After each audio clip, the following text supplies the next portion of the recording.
그러면 누가복음 5장 1절부터 11절까지 봉독해 드리도록 하겠습니다. 무리가 몰려와서 하나님의 말씀을 들을 때 예수는 게네사렛 호숫가에 서서 호숫가에 배 두 척이 있는 것을 보시니 어부들은 배에서 나와서 그물을 씻는지라. 예수께서 한 배에 오르시니 그 배는 시몬의 배라.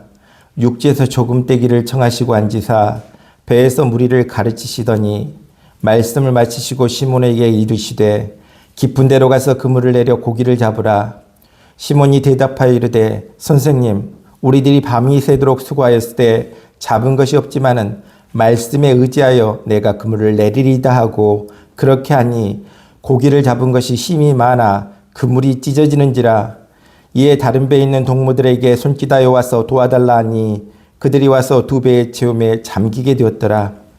시몬 베드로가 이를 보고 예수의 무릎 아래 엎드려 이르되 주여 나를 떠나소서 나는 죄인이로소이다 하니 이는 자기 및 자기와 함께 있는 모든 사람이 고기 잡힌 것으로 말미암아 놀라고 세베대의 아들로서 시몬의 동업자인 야고보와 요한도 놀랐습니다.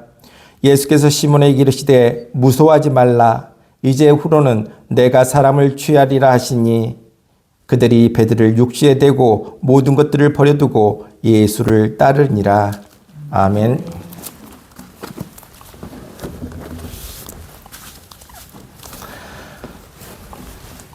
우리가 사는 인생을 나그네 길이다 이와 같이 표현합니다. 그와 마찬가지로 우리는 먼 길을 걸어가는 나그네와 같은 삶을 살아갑니다. 우리는 광야 같은 이 세상을 험산 줄령을 넘듯이 힘들게 우리는 가야 합니다. 그래서 우리에게는 누가 필요하겠습니까? 안내자가 필요합니다. 여러 갈림길에서 어떤 길로 가야 가장 좋은 길로 가는지 결정을 해줄, 우리를 도와줄 그분이 필요합니다. 그리고 병들었을 때는 우리를 치료해 줄 분이 필요합니다. 우리의 심령이 연약해질 때는 강하게 해줄 분이 필요하다는 사실입니다. 물론 우리는 이 세상을 살면서 좋은 이웃을 만납니다. 좋은 친구를 만나고 사랑하는 사람을 만나기도 합니다.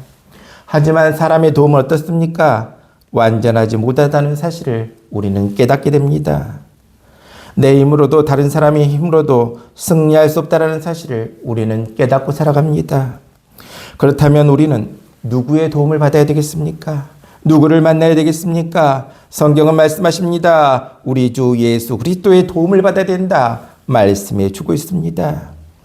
그렇습니다. 사람은 사람의 도움이 아닌 사람을 창조하신 분의 도움을 받아야 합니다. 사람의 도움을 받아도 부족한 것은 마찬가지입니다. 그러기에 완전하신 주님의 도움을 받고 살아가야 된다. 그러한 사실을 우리 모두가 깨닫고 나갈 수 있기를 바랍니다. 오늘 본문에서 예수님은 누구를 만나게 됩니까? 베드로를 만나게 됩니다. 예수님께서 갈릴리 바닷가에 베드로의 배에 오심으로 말미암아 베드로와 주님과의 만남이 시작됩니다. 베드로는 예수님을 만나기 전에는 어떤 삶을 살았습니까? 가난하고 보잘것없는 고기잡이 어부로 살았습니다. 하지만 예수님을 만나면서부터 베드로의 삶은 변화됩니다. 기적이 일어납니다. 그의 모든 발걸음은 승리자의 본이 되어서 모든 주의 종들이 그의 신앙을 따라가고 있다는 사실을 우리는 보게 됩니다. 그렇습니다. 베드로는 승리자가 되었습니다. 누구를 만났기 때문입니까? 주 예수 그리스도를 만났기 때문입니다. 그렇습니다. 기독교는 만남의 종교입니다. 전능하신 하나님과 내가 만나는 것입니다. 죄인인 나와 죄를 속죄하시는 거룩하신 주님과 만나는 것입니다. 연약한 나와 능력 많으신 주님이 만나는 것입니다. 미련하고 어리석은 나와 지혜로우신 주님과 만나는 것입니다. 질병 많은 나와 나의 모든 병을 치료하시는 주님과 만나는 것입니다. 가난한 나와 부유하신 주님이 만나는 것입니다. 바로 주님과의 만남이 축복입니다. 주님과의 만남이 승리인 것입니다. 오늘 말씀에 예수님께서 먼저 베드로의 배에 찾아오셨습니다. 그렇다면 베드로는 어떤 사람이었습니까? 베드로는 어릴 때부터 갈릴리 해변에서 자랐습니다. 그는 장성한 후에도 계속 갈릴리 해변에 있으면서 물고기를 잡고 살아갔습니다.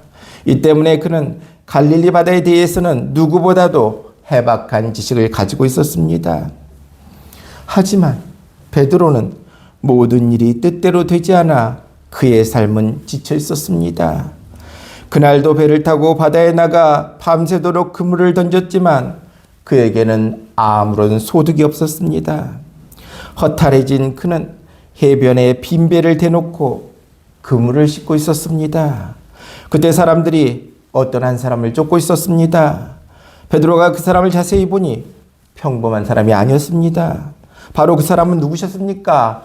예수님이셨습니다. 예수님께서 계신 곳에 언제나 사람들이 이렇게 들끓고 있었습니다. 왜 그렇습니까? 예수님께서는 삶의 모든 문제를 해결해 주셨기 때문입니다. 뿐만 아니라 우리 예수님은 천국을 증거하셨습니다. 더불어 예수님은 병든 자를 고쳐주셨으며 귀신 들린 사람을 자유케 주셨습니다. 사람들은 예수님을 통해서 천국과 영생의 소망을 얻을 수 있게 되었습니다. 그러기에 사람들은 예수님을 쫓았습니다. 오늘날도 예수님께서는 이와 같이 동일한 역사를 베풀어 주고 계심을 깨달을 수 있기를 바랍니다. 히브리서 13장 8절에 보면 예수 그리스도는 어제나 오늘이나 영원토록 동일하시느니라 말씀해 주고 있습니다. 바로 예수님께서는 우리들의 삶 가운데 역사하고 계십니다. 이 때문에 우리가 예수님을 믿고 우리가 믿음으로 그 옷자락에 손을 대는 심령으로 우리 모두가 나아가면 어떤 문제든지 해결받을 수 있을 줄로 믿습니다. 오늘 우리가 내 스스로 교회에 나온 것 같지만 예수님께서 먼저 우리를 찾아오셨기 때문에 우리가 이 자리에 나오게 된 것입니다.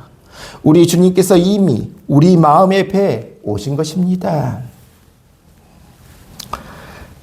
이제 예수님께서 베드로를 찾아오셨습니다. 내가 높은 분을 찾아가는 것보다 높은 분이 나를 찾아오는 것이 얼마나 큰 복된 일입니까? 더더욱이 만왕의 왕 되시는 주님께서 나를 찾아오신다면 얼마나 놀라운 일이겠습니까? 그래서 기독교는 이것을 복음이라고 합니다. 세상에 이보다 더 반가운 소식이 어디가 있겠습니까? 하나님의 아들이 나를 찾아오시다니 얼마나 놀라운 일입니까? 그렇습니다. 베드로가 위대하게 된 비결은 주님께서 그를 먼저 찾아주셨다는 것입니다. 오늘 우리도 우리에게 찾아오신 주님께, 나의 배에 오신 주님께 감사와 영광과 찬양을 돌려드릴 수 있기를 바랍니다. 사람은 누구나 부족합니다. 베드로도 마찬가지입니다. 밤이 새도록 수고하였지만 고기를 잡지 못했습니다. 이처럼 사람은 다 잘할 수가 없습니다. 완전한 사람은 없습니다. 그러기에 예수님께서 우리를 찾아오셔서 도와주셔야 한다는 것입니다. 오늘 말씀에 예수님께서 베드로를 찾아와 주심을 보게 됩니다. 그리고 사람들로 인해 해변까지 밀린 예수님께서는 베드로의 빈배에 오르셔서 베드로에게 육지로부터 배를 조금 띄우기를 청하십니다. 이제 베드로는 얼른 노를 저어서 배를 육지로부터 조금 띄우게 됩니다. 그러자 예수님께서 배에 앉으셔서 말씀을 증거하시게 됩니다. 우리 예수님의 말씀은 생명입니다. 우리 예수님의 말씀은 진리입니다. 우리 예수님의 말씀은 바로 길입니다. 이 예수님의 말씀이 증거되다 사람들은 그 말씀 속에 심취가 되었습니다.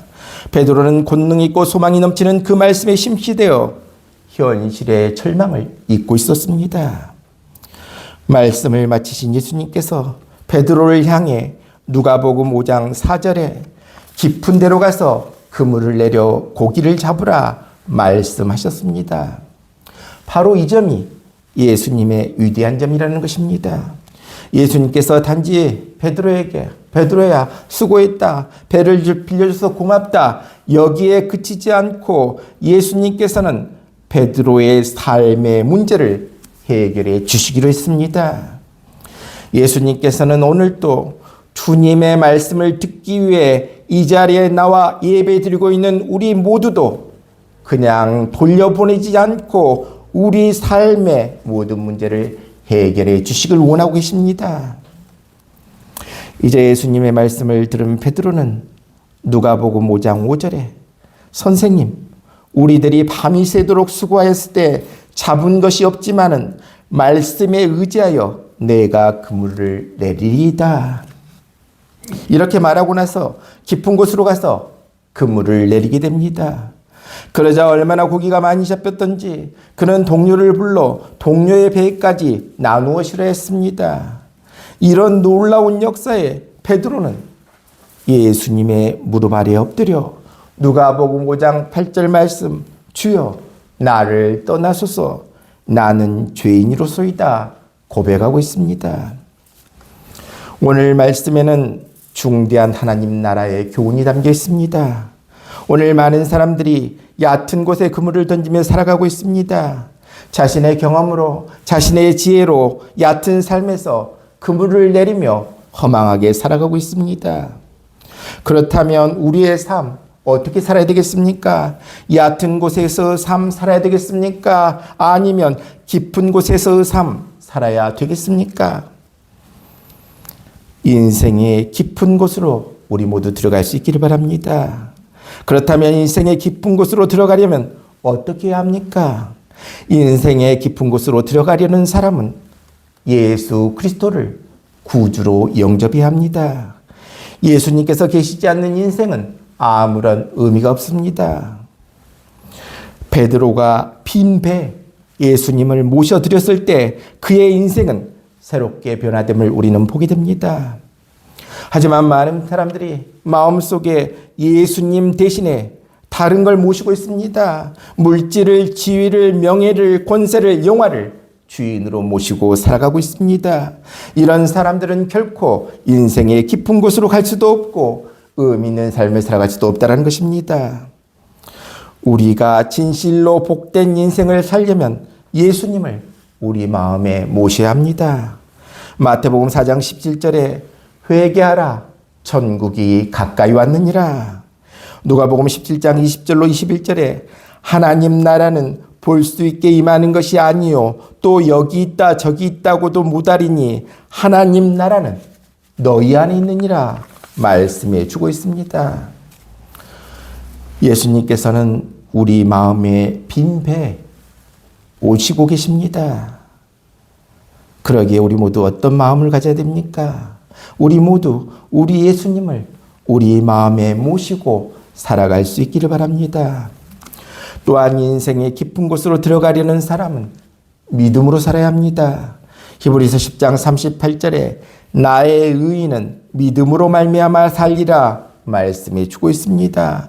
하나님의 크신 역사는 바로 믿음을 통해 나타납니다. 우리가 깊은 곳에 삶을 살고자 애쓰고 힘쓰고 나아가면 세상의 축복은 따라오게 되어 있습니다. 마태복음 6장 33절에 그런즉 너희는 먼저 그의 나라와 그의 의를 구하라. 그리하면 이 모든 것을 너희에게 더하시리라 말씀해 주고 있습니다. 베드로는 빈 배에 예수님을 모셨고 믿음으로 밤이 새도록 수고하여서 얻지 못했던 물고기를 믿음을 통해서 배 안에 가득 차게 그것도 동료의 배까지 나누어 실을 만큼 많은 양을 얻게 되었습니다. 그런데 우리가 분명히 알아야 할 것이 있습니다. 바로 말씀에 대한 순종이라는 것입니다. 베드로는 예수님께서 깊은 곳으로 가라고 하셨을 때 두말하지 않고 그대로 순종했습니다.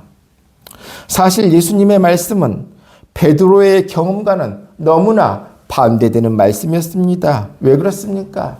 그 당시 물고기는 밤에 그것도 육지와 가까운 곳에 많이 잡혔기 때문입니다. 그리고 해가 빛날 때 깊은 데로 간다라는 것은 갈릴리 어부들에게는 도저히 받아들일 수 없는 말씀과 같았다는 것입니다. 그러나 베드로는 어떻게 합니까? 말씀에 순종합니다. 베드로가 배를 저어 나갈 때 다른 어부들은 이러한 행동을 보고 도저히 이해할 수 없다, 이와 같은 이야기를 했을지도 모릅니다. 우리도 하나님의 약속의 말씀을 받았으면 어떻게 합니까? 순종하며 나아갈 수 있기를 바랍니다. 우리가 내 생각으로 이해되지 않을지라도 믿음으로 순종하며 나아갈 때 베드로처럼 하나님의 놀라운 역사를 우리 또한 보게 될 것입니다. 많은 사람들이 더 좋은 집으로 더 많은 돈을 벌려고 갖은 노력을 다하며 살아가고 있습니다. 그러나 많은 사람들이 인생의 깊은 곳으로 나아가는 데는 무관심하게 살아가고 있습니다. 하지만 우리는 어떻게 살아야 되겠습니까? 전력을 다해 인생의 깊은 곳으로 들어갈 수 있기를 바랍니다. 거기에 참 행복과 만족과 기쁨과 영생이 우리를 기다리고 있다는 사실을 깨달을 수 있기를 바랍니다. 우리 하나님께서는 얕은 곳에서만 머무르려고 하는 사람을 좋아하시지 않습니다. 베드로가 새로운 삶을 살게 된 것은 환경이 변했기 때문이 아니라 바로 예수 그리스도를 통해서, 예수님을 통해서 베드로 자신이 변화됐기 때문입니다. 우리 모두 얕은 물을 떠나 예수님을 통해 깊은 하나님의 세계로 들어갈 수 있기를 바랍니다. 그래서 하나님의 깊은 세계로 들어가서 진정한 삶의 의미와 행복을 발견하게 되시기를 바랍니다. 이 세상의 영광과 권세와 지혜와 능력과 명예는 하루아침입니다.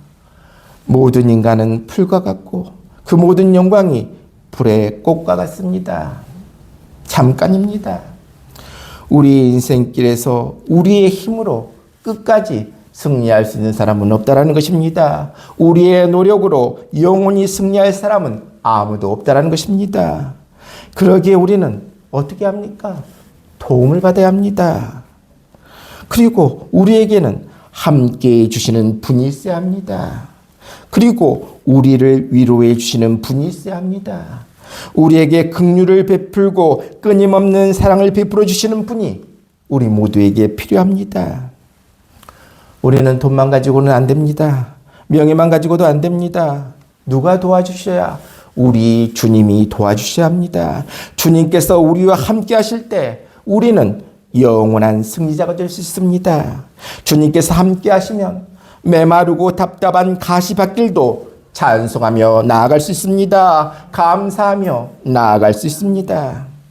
그러기에 우리의 삶, 만남이 중요하다는 것입니다. 옆에 누가 있느냐가 중요합니다. 아무리 어둡고 캄캄한 깊은 밤일지라도 주님만 내 옆에 있으면 우리는 빛 가운데 살아갈 수 있습니다. 이제 예수님께서 베드로의 배에 오르셨습니다. 그리고 베드로에게 저 깊은 곳으로 가서 그물을 내리라고 하셨습니다. 베드로는 고기가 어디가 많은지 누구보다도 잘 아는 어부였지만 예수님의 말씀에 순종하여 그물을 내렸습니다. 그러자 얼마나 많은 고기를 잡았는지 모릅니다. 그렇습니다. 예수 믿으면 어부는 어부로서의 복을 받게 되고 사업가는 사업가로서의 복을 받게 된다는 것입니다. 그리고 예수를 믿게 되면 우리의 길을 찾게 되고 우리의 잔이 넘쳐나게 될 것입니다. 밤이 새도록 수고했어도 물고기를 잡지 못했지만 주님의 말씀에 순종할 때 베드로의 배는 어떻게 됩니까? 가득 차고 넘쳐남을 우리는 보게 됩니다. 그렇습니다. 예수 믿으면 나를 알게 됩니다. 겸손하게 됩니다. 내 잔이 넘치게 됩니다. 그래서 내 삶이 만족하며 살아갈 수 있습니다. 그러기에 우리의 인생길 혼자 가면 안 된다는 것입니다. 누구와 함께? 주 예수 그리스도와 함께 가면서 그분의 도움을 받고 사랑과 은혜를 받아야 합니다. 우리 주님의 능력과 축복이 함께할 때 우리의 삶이 형통해질 줄로 믿습니다.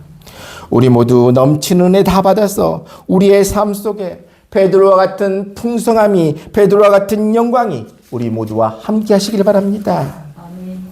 마태복음 17장 24절로 27절까지 말씀을 보면 이러한 내용이 나와 있습니다. 바로 유대인들의 성전세 이야기가 나와 있습니다.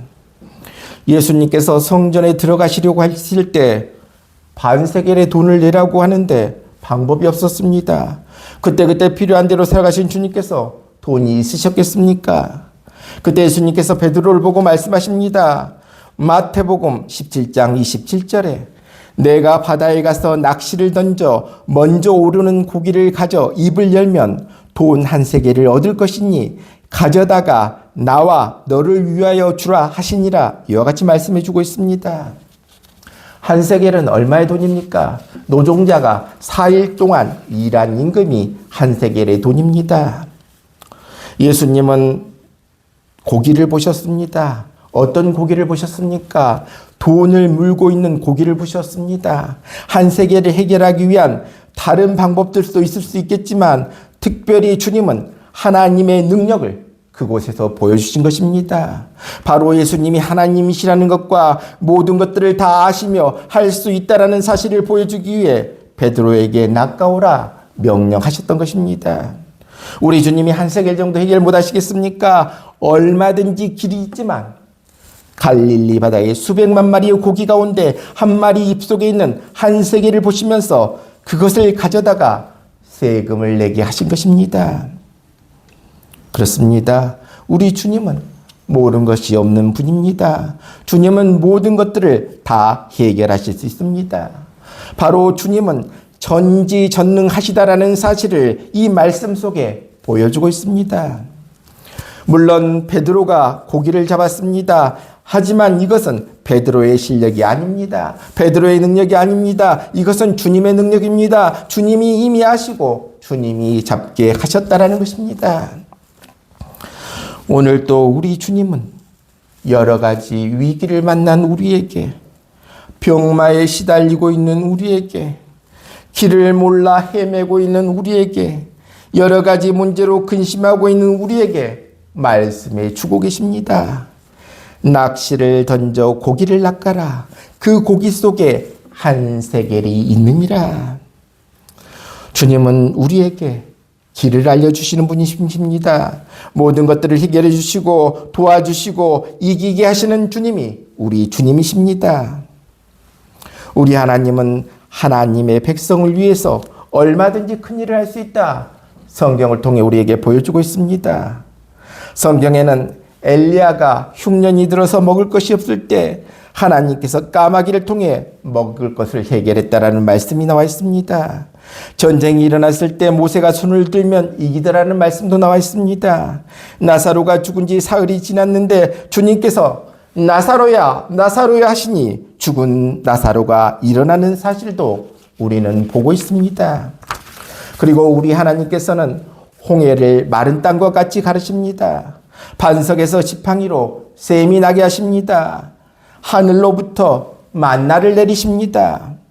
바로 우리 하나님께서는 불가능이 없으신 능력의 하나님이심을 우리 모두에게 보여주고 있습니다. 이러한 하나님을 우리 모두가 믿고 의지하며 나아갈 수 있기를 바랍니다. 다시 한번 주님의 말씀에 귀를 기울여 보시길 바랍니다. 마태복음 17장 27절 말씀.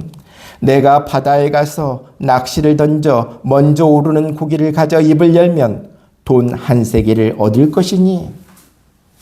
우리 주님은 보십니다. 아십니다. 있는 것도 없게 없는 것도 있게 하십니다. 살리기도 하시고 죽이기도 하십니다. 이기기도 하시고 지기도 하십니다. 우리 모두가 잘 되기도 하십니다. 그렇기 때문에 주님 안에서는 아무것도 두려워할 필요가 없습니다. 우리 주님은 모든 두려움을 해결할 수 있기 때문이라는 것입니다. 그러기에 주님은 말씀하십니다. 염려하지 말라고, 모든 것들을 맡기라고, 기도하라고, 나에게 와서 의지하라고 말씀해 주고 있습니다. 또한 우리 주님께서 우리 모두를 향해 말씀해 주고 있습니다.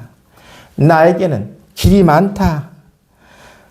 나를 의지하고 나의 말을 따라가면 너의 길은 열릴 것이다. 그리고 안 되는 일도 내가 되게 해주겠다 말씀해 주고 있습니다. 우리 모두 주님 앞에 나아가 믿음의 문을 여시고 주님을 향해 순종하면서 낚시를 던지는 심령으로 나아갈 수 있기를 바랍니다. 그러면 우리 주님은 우리가 그렇게 간절히도 원하는 한 세계를 허락해 주실 것입니다. 우리 주님은 어떤 분이십니까? 부유하신 주님이십니다. 풍성하신 주님이십니다. 그렇기 때문에 사랑하는 자녀가 어려울 때는 반드시 문을 열어주십니다. 어떤 문을 열어주십니까? 천국의 문을, 은혜의 문을 열어주십니다. 그래서 우리가 얻을 수 있도록, 해결할 수 있도록 만들어주시는 주님이 우리 주님이심을 믿고 나아갈 수 있기를 바랍니다. 베드로가 고기를 낚아 올려 해결함을 받았듯이 우리의 삶에 모든 걱정, 근심, 염려 주님의 능력으로 다 해결함 받을 수 있기를 바랍니다. 아직도 우리 안에 불안함이 있습니까? 아직도 우리 안에 염려가 있습니까? 우리 주님을 의지하시길 바랍니다.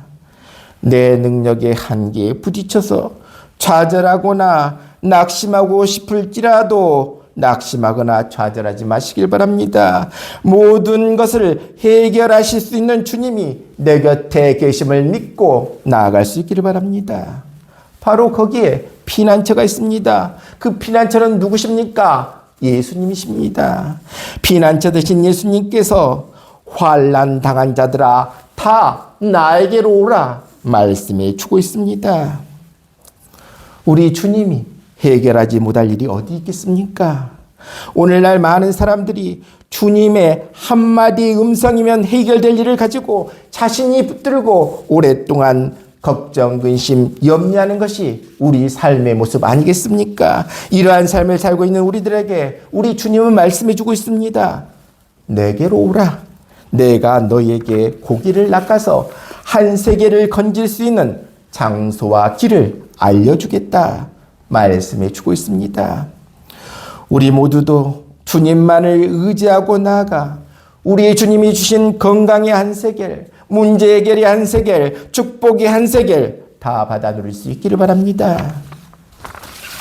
오늘 우리는 갈릴리 바다에서 고기를 잡는 어부로 살아가던 베드로가 예수님을 만남으로 그의 일생이 찬란하고 빛나고 영광스러운 삶으로 변화된 것을 우리는 보게 됩니다.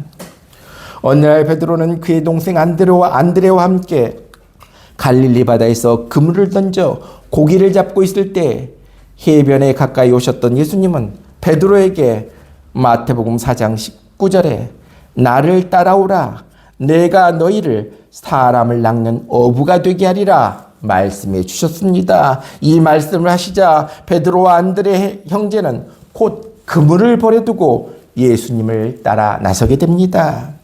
그렇습니다. 베드로의 일생은 예수님을 만나는 순간 전적으로 변화되었습니다.